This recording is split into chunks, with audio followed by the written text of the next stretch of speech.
Eskom spending double the amount on diesel it budgeted to keep the lights on.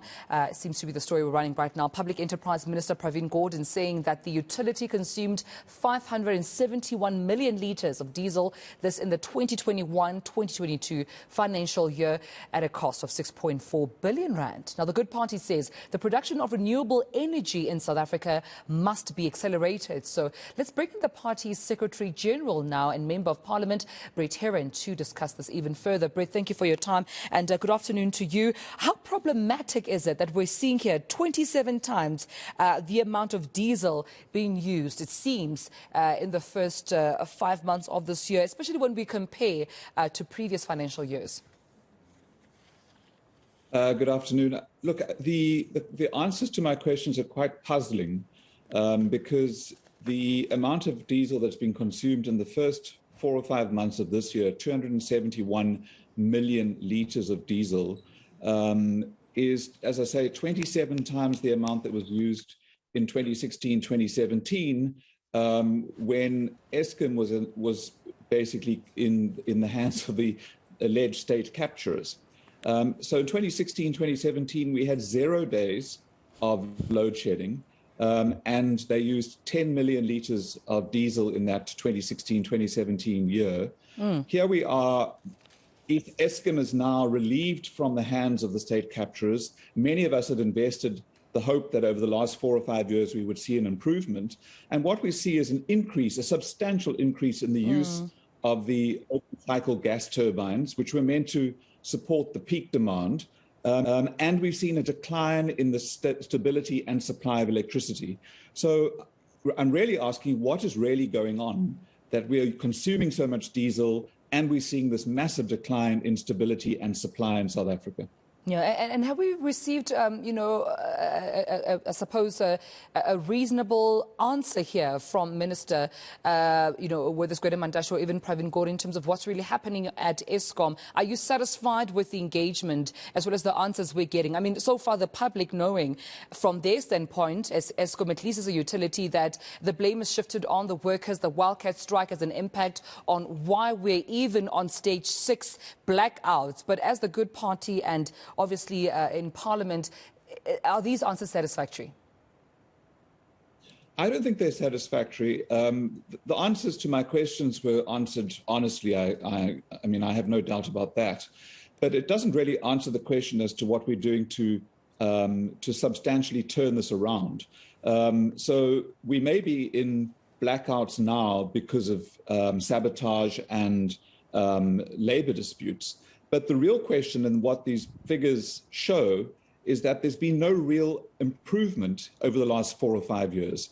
We haven't added sufficient extra capacity to the grid. We haven't improved the maintenance of our coal-powered fire stations, and we don't have a stable grid. So the bigger question is, how do we add extra capacity in the short term? And the best way to do that, the fastest way to do that, is with renewables. Even though renewables add a small amount, at least they can supplement what we have now.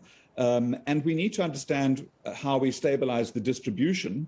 And that seems to be a skills problem where we don't necessarily have the skills in Eskom right now to maintain the power stations. Because if you look at the CSIR report, which was released last month in June, there is more unplanned outages, and the CSI report says this is increasing than there has ever been in the past. Yeah, and you're saying this should be accelerated, Brett, and you're making a comparison in your statement that was provided for even by the World Economic Forum, pointing out to Vietnam. How did Vietnam get it right? Well, Vietnam added what the World Economic Forum says is the equivalent of 6 coal power power stations using solar power in 1 year. And in fact, their largest solar power farm added about 1 billion kilowatt hours to the grid, which is about 25% of our increased demand in just 5 months. So yes, the scale of what renewables like solar can add into the grid is much smaller than coal and nuclear. The time period within which you can add the renewables to the grid is much faster.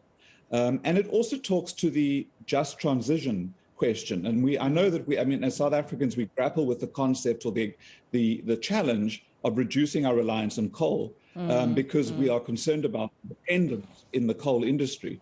But if you look at the actual figures, the coal's contribution to our supply has declined substantially, 10 terawatt hours between 2019 and 2021, which means that there's already a decline in what coal is contributing to what we need. Yeah, but you're saying there's a way forward here, and we don't have to do it alone. We can seek assistance from our allies as well as our trading partners like BRICS. You're saying to at least bridge the skills and technology gap. Yeah, I think that and the minister did actually concede this in a debate in Parliament in response to a question, that there has been a skills exodus from Eskom and from the electrical engineering fraternity.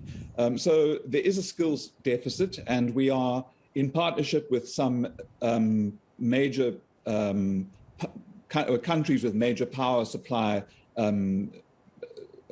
provisions or supply stability, and probably the skills. So I have to ask, we in BRICS, what is BRICS offering us, and why can't we reach out to our BRICS partners and ask them for the skills and the technologies that they've used to stabilize their electricity supply? And we have other trading partners who I assume would be willing to assist us to stabilize our power supply by providing the skills and the technologies that we seem to be lacking.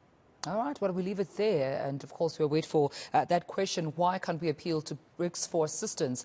Good Secretary General and Member of Parliament, Brett Heron, thank you so much for your time.